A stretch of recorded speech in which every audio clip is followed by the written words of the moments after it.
கர்த்தருடைய நீதியாலே அருமையான விசுவாசத்தை பெற்றிருக்கிற பரிசுத்தவான்கள் உங்கள் ஒவ்வொருவரையும் அவருடைய நாமத்தினாலே வாழ்த்துகிறேன். கர்த்தருடைய ஆசீர்வதிப்பாராக. இன்றைக்கும் கூட நாம் இயேசு சிலுவையில் முடிந்த இணையற்ற வார்த்தைகளில் 5 வார்த்தைகளை தியானித்தோம். 6வது வார்த்தையாக யோவான் 19:30 இயேசு காடியை வாங்கின பின்பு முடிந்தது என்று சொல்லி இயேசு முடிந்தது என்று 6வது வார்த்தையாக சொன்னார். சரித்திரத்திலே நாம் எல்லாரும் அறிந்த ஜூலியஸ் சீசர் அவர் ஒருமுறை எகிப்து நாட்டிற்கு தன்னுடைய அரசு பயணமாக சென்றிருக்கும் பொழுது டாலமி என்கிற ஒரு அரசனை அரசு பதவியிலிருந்து தள்ளி அங்கே கிளியோபெட்ரா என்கிற ஒரு ராணியை நியமித்து விட்டு திரும்புகிற வழியிலே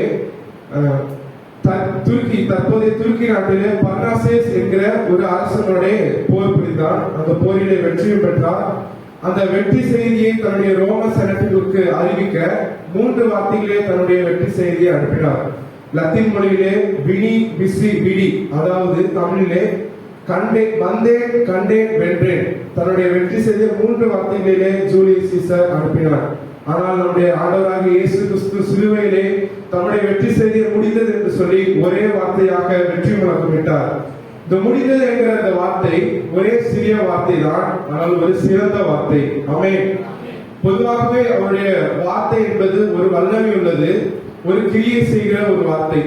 அவருடைய வார்த்தையை கொண்டுதான் இந்த பூமியையும் சகல அண்ட சராசரங்களையும் அவர் படைத்தார். அவருடைய வார்த்தையை கொண்டுதான் இந்த உலகத்திலே வியாதியஸ்தர்களை சொஸ்தமாக்கினார், அசுத்தாவிகளை துரத்தினார், மரித்தவர்களை உயிரோடு எழுப்பினார். அப்படி ஒரு வல்லமையுள்ள வார்த்தைகள் கொண்டுதான் கிரியை செய்தார். அப்படி இருக்கும் பொழுது இயேசு சிலுவையிலே சொன்ன இந்த முடிந்தது என்கிற வார்த்தை ஒரு சாதாரண வார்த்தை அல்ல, அசாதாரண காரியங்களை செய்து முடித்து சொன்ன ஒரு வெற்றி வார்த்தை. ஆமென். ஏதோ ஒரு மனிதன் சாகும் வேளையிலே எப்பயும் போல மனிதர்கள் சொல்வார்கள், சாகும் வேளையில அப்பாடா பட்ட பாடும்போதும் எல்லாம் முடிந்தது அப்படின்னு சொல்லல. அவர் ஒரு சாகர வேலையில சொல்ல இந்த வார்த்தை இல்ல, சாதனை வேலையில அவர் சொன்ன ஒரு வார்த்தை. இந்த முடிந்தது அப்படிங்கிற இந்த வார்த்தையுடைய கிரேக்க பதம், அதாவது இந்த முடிந்தது வார்த்தையுடைய கிரேக்க பதம் டெட்டலஸ்டாய் அல்லது டெலையோ.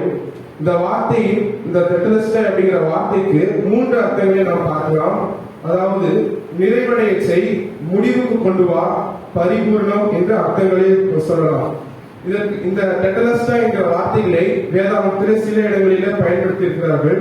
முதலாவதாக லூக்கா 13:32, அதிலே நாம் கடைசி பகுதியில் பார்க்கும்போது 3ஆம் நாளில் நிறைவடைவேன். இந்த நிறைவடைவேன் என்கிற இந்த வார்த்தைக்கு இந்த டெட்டலஸ்டா என்கிற கிரேக்க பதம் பயன்படுத்தப்பட்டிருக்கிறது. இரண்டாவதாக யோவான் 17:4 நான் செய்யும்படி நீர் எனக்கு நியமித்த கிரியை செய்து முடித்தேன். இந்த முடித்தேன் என்கிற இந்த இடத்திலே இந்த கிரேக்க பதம் பயன்படுத்தப்பட்டிருக்கிறது. அடுத்ததாக யோவான் 17:23 ஒருமைப்பாட்டில் தேறினவர்களாக இருக்கும்படி, இந்த தேறினவர் என்ற இடத்திலே இந்த கிரேக்க பதம் பயன்படுத்தப்பட்டிருக்கிறது. அடுத்ததாக 1 யோவான் 2:5 தேவ அன்பு மெய்யாக பூரணப்பட்டிருக்கும். இந்த பூரணப்பட்டிருக்கும் என்கிற இந்த இடத்திலே இந்த கிரேக்க பதம் பயன்படுத்தப்பட்டிருக்கிறது. ஆகவே இயேசு சிலுவையிலே இந்த முடிந்தது என்கிற இந்த வார்த்தையின் வாயிலாக பிதாவுடைய சித்தத்தை அவர் பூர்ணமாக நிறைவேற்றி முடித்தார். அதுபோல இந்த முடிந்தது என்கிற வார்த்தையின் எபிரேய பதம் இஸ்லாம், அதாவது இதனுடைய அர்த்தம் பாதுகாப்பு அல்லது முழுவதுமாக முடித்தல். இந்த இஸ்லாம் என்கிற இந்த வார்த்தையின் மூலப்பதம் சாலே, அதாவது சமாதானம். இந்த முடிந்தது என்கிற வார்த்தையின் வாயிலாக இயேசு கிறிஸ்து சிலுவையிலே நமக்கு சமாதானத்தை வாக்களித்துள்ளார். இந்த வார்த்தைகள் எல்லாம் நாம் வாசிக்கும் பொழுது, இதனுடைய அர்த்தங்களை நாம் கேட்கும் போது நமக்கு சிந்திக்க தோணுகிறது, இயேசு எவற்றையெல்லாம் முடித்தார், எவையெல்லாம் முடிந்தன என்று. அப்படி பார்க்கும் பொழுது ஒரு 4 காரியங்களை நாம் பார்க்க முடியும். முதலாவதாக சரீர சஞ்சாரம் முடிந்தது. இயேசு உலகத்திற்கு நம்மை ரட்சிக்க வந்ததினாலே நம்மை போல அவர் சில காரியங்களெல்லாம் மாற வேண்டியிருந்தது, நமக்கு ஒப்பாக மாற வேண்டியிருந்தது. அவர் நம்மை போல மாம்ச சரீரத்தில் பிறக்க வேண்டியிருந்தது. அவர் தேவகுமாரன் தான், ஆனால் நமக்காக மனுஷகுமாரன் ஆனார். எபிரேயர்ல வாசிக்கிறது போல பிள்ளைகள் மாம்சத்தையும் ரத்தத்தையும் உடையவர்களாய் இருக்க அவரும் அவர்களைப் போல மாம்சமும் ரத்தமும் உடையவர்களாய் என்ற வசனத்தின்படி நமது பாவ மாம்ச சாயலிலே அவர் பிறந்தார். நமது பாவத்தை ஏற்றுக்கொண்டு நமக்காக மரிக்கும்படியாகவும், நமக்காக அவர் அந்த பாவத்தை தன்னுடைய சரீரத்திலே ஏற்றுக்கொண்டு நம்மை ரட்சிக்கும்படியாகவும் அவருக்கு அந்த மாம்ச சரீரம் அவசியமானதாக இருந்தது. ஆண்டவராக இயேசு கிறிஸ்து அவர் பரலோகத்தில் இருக்கும்போது நித்திய ஆயுசுள்ளவராக தான் இருந்தார். ஆனால் மனிதனாக வந்த பொழுது ஒரு அளவுக்குட்பட்ட அல்லது வயதுக்குட்பட்ட ஒரு வாழ்க்கையை வாழ வேண்டியிருந்தது. அதனாலதான் நம்ம வேதத்துல பார்க்கும் பொழுது அவரை 12 வயதான போது 30 வயதான போது என்ற மாம்ச காலத்தை நாம் கணக்கிட்டு பேசுகிறோம். ஆனால் இந்த முடிந்தது என்கிற இந்த வார்த்தையோட கூட அவருடைய அந்த அளவுக்குட்பட்ட வயதுக்குட்பட்ட வாழ்க்கை நுழைந்தது. அவர் இந்த உலகத்திலே அவர் மனிதனாக வாழ்ந்த போது அவர் நம்மை போலவே களைப்பு, பசி, தாகம் எல்லாவற்றையும் அனுபவித்தார். அவர் அவருடைய கெத்செமனே தோட்டத்தில் கூட அவர் அவருடைய வேர்வை ரத்தத்தின் பெருந்துளிகளாய் தலையில விட வேதனையோடும் துன்பத்தோடும் ஜெபித்தார். அவர் பலவீன சரீரத்தோட இருக்கும் பொழுதுதான் சாத்தானும் அவரை சோதித்தார். அவர் நம்முடைய மாம்ச சரீரத்தில் இருக்கும் போதுதான் சத்துருக்கள் அவரை சிலுவையில் அறைந்தனர், அவரை வாரினால் அடிப்பித்து வேதனைப்படுத்தினர். ஆனாலும் அந்த எல்லா வேதனைகளும் பாடுகளும் அவருடைய சரீர பலவீனங்களும் இந்த முடிந்தது என்ற சொல்லின் மூலமாக எல்லாம் முடிந்தது.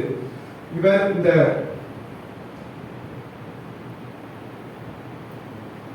அவர் முடிந்தது என்று சொன்னால் நம்மேல் அவர் அதாவது அவருடைய மாம்ச இந்த அனுபவத்தினாலே மாம்ச சரீர அனுபவத்தினாலே அவர் நம்முடைய பலவீன நம்முடைய பலவீனங்களையும் நம்முடைய பாவ வாழ்க்கைக்கும் உதவி செய்யவும் நமக்காக பிதாவிடத்திலே வேண்டுதல் செய்யவும் அவர் வல்லமையுள்ளவராக இருக்கிறார்.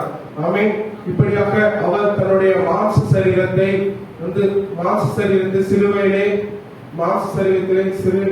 அணிந்து 3ஆம் நாளிலே உயிர் தெழுந்து மகிமை சரீரத்தோட எழுந்து இந்த சரீர சஞ்சாரத்தை இயேசு கிறிஸ்து முடித்தார். இரண்டாவதாக எவற்றை இயேசு முடித்தார்? முன்னடையாளங்கள், தீர்க்க தரிசனங்கள் யாவும் நிறைவேறி முடிந்தன.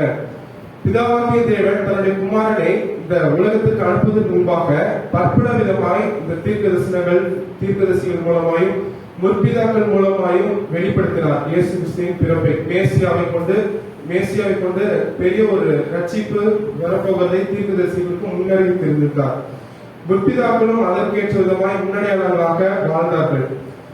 உதாரணமாக ஆசரிப்பு கூடாரத்தின் ஆராதனைகளாகட்டும், பலிகளாகட்டும், ஆசாரங்கள், சடங்குகளாகட்டும் எல்லாம் கிறிஸ்துவே பின்னி பிணைந்து காணப்பட்டன. அவர் தான் வாழ்ந்த காலத்தில் கூட சொல்கிறார். லூக்கா 4:21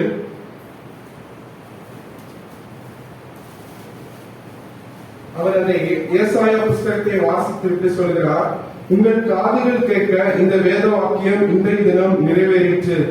அடுத்ததாக மத்தேயு 13:35 அவர் அந்த ஊமைகளால் பேசுகிறதை கூட தீர்க்கதரிசிகளால் பிதாவாகிய தேவன் முன்னெடுத்திருந்தார். என் வாயை ஊமைகளால் திறப்பேன், உலக தோற்றம் முதல் மறைபொருள்களை வெளிப்படுத்துவேன் என்று அவர் ஊமையாக பேசுகிறதை கூட பிதாவாகிய தேவன் முன்னறிவித்திருந்தார். இப்படியாக அவருடைய தீர்க்க தரிசனங்கள், அவரை பற்றி மேசியாவை பற்றி தீர்க்க தரிசனங்கள் எல்லாவற்றையும் இயேசு சிலுவையிலே முடித்தார். மூன்றாவதாக பிதா கொடுத்த ரட்சிப்பின் வேலை முடிந்தது.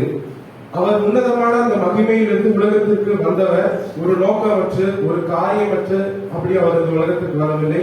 பிதாவாக தேவனுடைய சித்தத்தை நிறைவேற்றும்படியாகவே இந்த உலகத்திற்கு அவர் வந்தார். ஆமென். நம்மை ரட்சிக்கும்படியாகவும் நாம் இழந்து போனதை தேடும்படியாகவும் நமக்காக அவர் இந்த பூமிக்கு வந்தார். ஆமென்.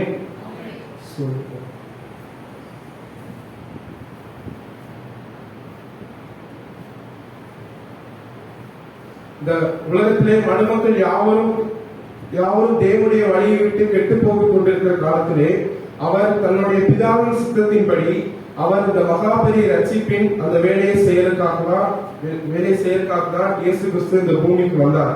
அவர் சிலுவையில கூட இந்த பிதாவுடைய சித்தத்தை நிறைவேற்றுவதிலே மிகவும் கவனமாக இருந்தார். அவர் உதாரணமாக அவர் சிலுவையிலே அவர் எருசலேம் அவர்கள் அந்த பண்டிகை காலங்களிலே காணாமல் போய்விட்டதை அவர் பெற்றோர்கள் தேடிக்கொண்டிருக்கும் போது பெற்றோர்கள் கேட்கும்போது இயேசு சொல்கிறார், ஏன் என்னை தேடினீர்கள்? பிதாவுக்கு அடுத்தவைகளில் நான் இருக்க வேண்டியது என்று அறியீர்களா என்று சொல்கிறார். தன்னுடைய பிறந்த நாள் முதல் கொண்டு தேவனின் வேலை நிறைவேற்றவே இயேசு ஜாக்கிரதையா இருந்தார். எந்த இடர்கள் வந்தாலும் சரி அவை எல்லாவற்றையும் தாண்டி தன்னுடைய பிதாவுடைய சித்தத்தை நிறைவேற்றுவதிலே அவர் ஒருபோதும் விலகினதில்லை. சமாரிய ஸ்திரீனிடத்தில் பேசிக் கொண்டிருக்கும் போது கூட சீசர்கள் அவரை போஜனம் பண்ணும்படி அழைக்கும் போது இயேசு சொல்கிறார், என்னை அனுப்பினவருடைய சித்தத்தை செய்வதே என்னுடைய போஜனமா இருக்கும். என்று சொல்கிறார். அவரை சிலுவையில் அடிக்கப்படுவதற்கு முன்பாக கூட நான் செய்யும்படி நியமித்த கிரியைகளை, நீர் எனக்கு கொடுத்த நியமித்த கிரியைகளை நான் செய்து முடித்தேன் என்று சொல்லிதான் அவர் சிலுவையில் அடிக்கப்படுவதற்கு ஒப்புக் கொடுக்கிறார். இப்படியாக அவர் இந்த உலகத்திற்கு பிதாவுடைய சித்தத்தை செய்வதற்கு அவர் இந்த உலகத்திற்காக வந்தார். அவர் சிலுவையில தொங்கிக் கொண்டிருக்கும் போது நான் நினைக்கிறேன் அவர் தன்னுடைய 33 ஆண்டுகள் நாட்களை அவர் திரும்பி பார்த்திருப்பார். அவர் தன்னுடைய அனுப்பப்பட்ட அந்த நோக்கத்தை நிறைவேற்றி ஆயிற்றா, இன்னும் ஏதாவது நிறைவேற்றப்படாமல் இருக்கிறதா என்று பார்த்திருப்பார். ஒன்றும் இல்லை, எல்லாம் முடிந்தது என்று சொல்லிதான் வெற்றி முழக்கமாக எல்லாம் முடிந்தது, என் பிதா அனுப்பின சித்தத்தை நிறைவேற்றி முடித்தேன் என்று இயேசு சிலுவையிலே வெற்றி முழக்கமிட்டார். ஆமென். அடுத்தது 4வதாக பிதாவை வெளிப்படுத்தும் வேலை முடிந்தது. அதாவது ஆண்டவர் நிறைவேற்ற வந்த 2 முக்கிய நோக்கங்கள் உண்டு. ஒன்று நம்முடைய ரட்சிப்புக்காக வந்த நோக்கம், 2வது முக்கியம் பிதாவை வெளிப்படுத்துவதற்காக தான் இயேசு கிறிஸ்து இந்த உலகத்திற்கு வந்தார். ஏனென்றால் பிதாவை நமக்கு வெளிப்படுத்தி அவரை நம்மோட கூட ஐக்கியப்படுத்தவும், அடுத்ததாக ஏனென்றால் அவர் நம்மில் அன்பு வைத்து தன்னுடைய குமாரனை அனுப்பினது பிதாதானே. பிதா நம்முடைய ரட்சிப்பிற்காக தன்னுடைய குமாரனை அனுப்பினது பிதாதான். அதனாலே பிதாவை வெளிப்படுத்துவதற்காகவே இயேசு கிறிஸ்து இந்த உலகத்திற்கு வந்தார்.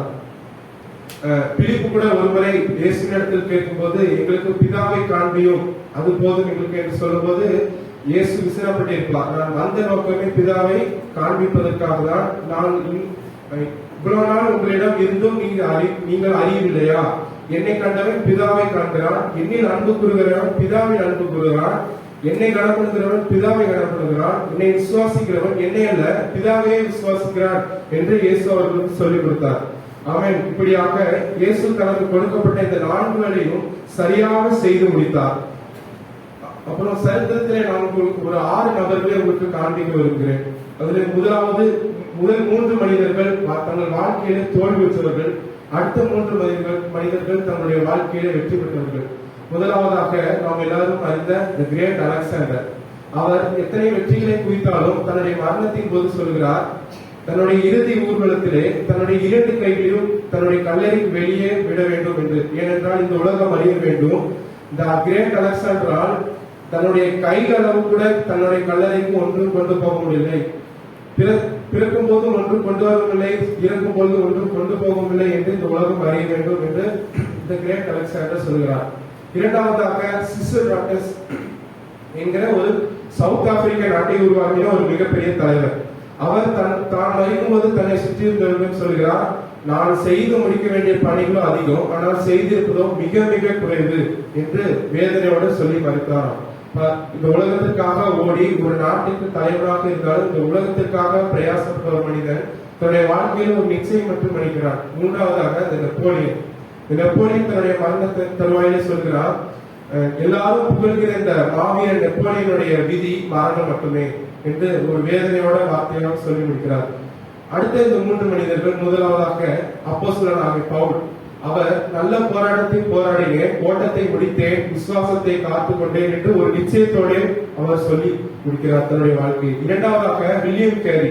அவர் சொல்லும்போது, என்னுடைய பணி முடிந்தது, இறை சித்தத்திற்காக காத்திருப்பதை தவிர வேறொன்றும் இல்லை என்று அவர் சொல்கிறார். கிறிஸ்துவுக்காக தன்னுடைய வாழ்க்கையை அர்ப்பணித்து அவருடைய பிதாவுடைய சித்தத்தை செய்கிறதற்காக தன்னுடைய வாழ்க்கையை அர்ப்பணித்து ஓடுகிறவர்கள் ஒரு நிச்சயத்தோட பலனில்லாமல் அவர்கள் ஒருவர் மறிக்கவில்லை. அவர்கள் இந்த உலகத்திலே விதையாக்கப்படுகிறார்கள். அதனாலே இயேசு கிறிஸ்து அவர்களுக்கு பலனை தருகிறார். கண்டிப்பாக நம்முடைய வாழ்க்கையில நாம் செய்கிற ஊழியத்திற்கு, நாம் செய்கிற இயேசு கிறிஸ்துவுக்கு நாம் செய்கிற ஊழியத்திற்கு பலன் ஒன்று இல்லாதது போலதான் தோணும். ஆனால் இயேசு கூட மறிக்கும் பொழுது ஒரு சிலுவை மரணம் தான், 3வது நாள் உயிர் தெரிந்து சாத்தானை ஜெயித்தார். ஆகவே நாம் ஒரு காரியத்திற்கும் நாம் கலக்கப்பட வேண்டிய தேவையே இல்லை. இந்த வேதத்தின் அடிப்படையில் நாம் பார்க்கும்போது பாவம் என்றால் இலக்கை தவறவிடுதல். இந்த இலக்கை தவறவிடுதல் என்பது வேதாந்தத்தின்படி ஒரு மிகப்பெரிய பாவம். ஆனால் இயேசு ஒருபோதும் தன்னுடைய இலக்கை தவறவிட்டதே இல்லை. தன்னுடைய இலக்கை சரியாக அவர் அடைந்தார். ஆனால் இலக்கை தவறவிட்ட நம்மை தான் அவர் இலக்கை அடைந்தவர் நம்மை சுமந்து கொண்டு இலக்கை அடைய வைத்தார். அதாவது நாம் வேதத்துல பார்க்கும்போது நாம் ரட்சிக்கும்படி தேவ நீதி ஆக்கும்படி பாவம் அறியாத அவர் நமக்காக பாவமானார் என்று வாசிக்கிறோம்.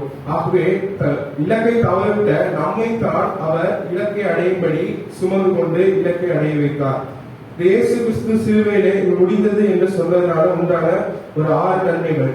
முதலாவதாக சாத்தான் தோல்வி அடைந்தார். வாசிக்கலாம் எபிரேயர் 2:14-15.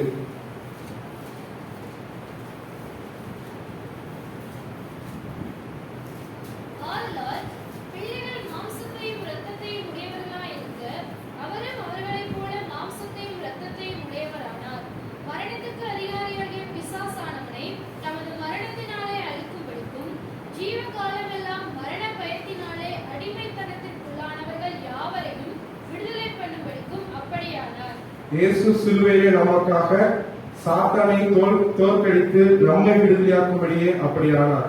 இரண்டாவதாக கலாத்தியர் 3:28.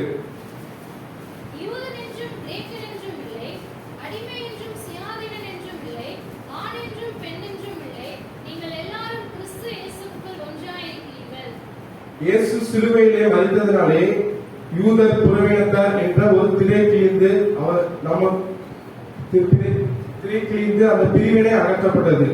மூன்றாவதாக எபிரேயர் 10:19-21 வசனம் வரைக்கும்.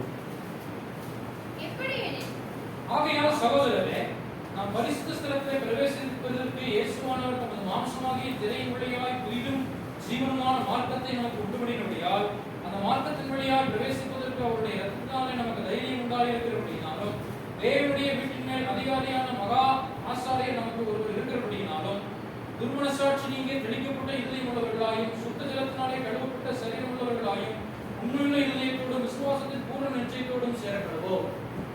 ஆமென்.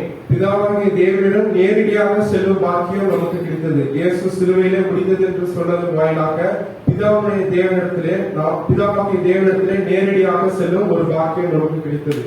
நான்காவதாக ரோமர் 8:2.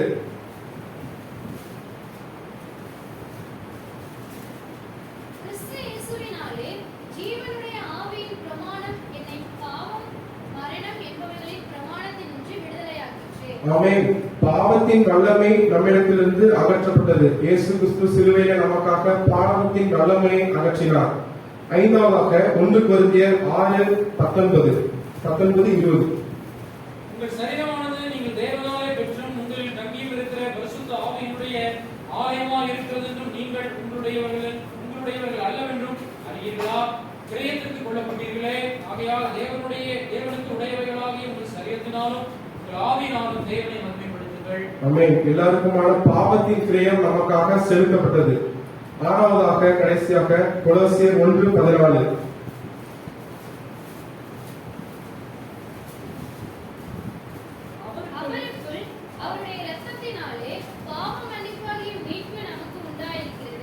ஆமென். இயேசு சிலுவையிலே நமக்காக கடைசி சொட்டு வரை சிந்தினதினாலே முடிந்தது என்று சொன்னதினாலே நமக்கு எல்லா பாவங்களுக்கும் ஒரு மீட்பு, ஒரு ரட்சிப்பு நமக்காக கிடைத்திருக்கிறது. தன்னுடைய இலக்கை சரியாக பிதாவுடைய சித்தத்தை முடித்து தன்னுடைய இலக்கை சரியாக அடைந்த இயேசுவை போல நாமும் நம்முடைய இலக்கை சரியாக அடைந்து அவருடைய அடிச்சோடுகளை பின்பற்றி அவர் ஒரு முடிந்தது என்று சொல்லி ஒரு நிச்சயத்தோடு மறிக்க கர்த்தர் நமக்கு கிருபை செய்வாராக. ஆமென். கண்களை மூடி ஜெபிப்போம். எங்கள் பரிசுத்தமுள்ள தேவனே, அப்பா, இந்த காலை வேளைக்காக ஸ்தோத்திரம். கர்த்தர் மட்டுமா எங்களோட பேசுறதுக்காக உங்களுக்கு நன்றி செலுத்தி ஜெபிக்கிறோம். அப்பா, ஸ்தோத்திக்கிறோம். நீர் எங்களுக்காக அப்பா நீர் ஒரு பெரிய அடிச்சுவடை வைத்து போயிருக்கிறீர். நாங்களும் அந்த அடிச்சுவடைகளை பின்பற்றி அப்பா ஸ்தோத்திக்கிற எங்களுடைய வாழ்க்கையை ஒரு வெற்றியுள்ள வாழ்க்கையாய் அப்பா ஸ்தோத்திக்கிறோம். அப்பா நீர் எங்களுக்கு கொடுத்த அந்த நோக்கத்தை, நீர் எங்களுக்கு கொடுத்த அப்பா அந்த வேலையை நாங்கள் சரியாக செய்து முடித்த ஒரு நிச்சயத்தோட நாங்கள் மறிக்க கர்த்தர் நீர் எங்களுக்கு உதவி செய்ததற்காக ஜெபிக்கிறோம், ஸ்தோத்திரிக்கிறோம். அப்பா நீர் பிதாவை வெளிப்படுத்தியது போல நாங்கள் வெளிப்படுத்த, நாங்கள் கிறிஸ்துவை எல்லா இடத்திலும் வெளிப்படுத்த கர்த்தர் எங்களுக்கு உதவி செய்ததற்காக ஜெபிக்கிறோம். நீதாமே பொறுப்படுத்த ஆளுகை செய்வதற்காக ஜெபிக்கிறோம். இயேசு கிறிஸ்துவின் மூலம் ஜெபிக்கிறோம் எங்கள் நல்ல பிதாவே. ஆமென்.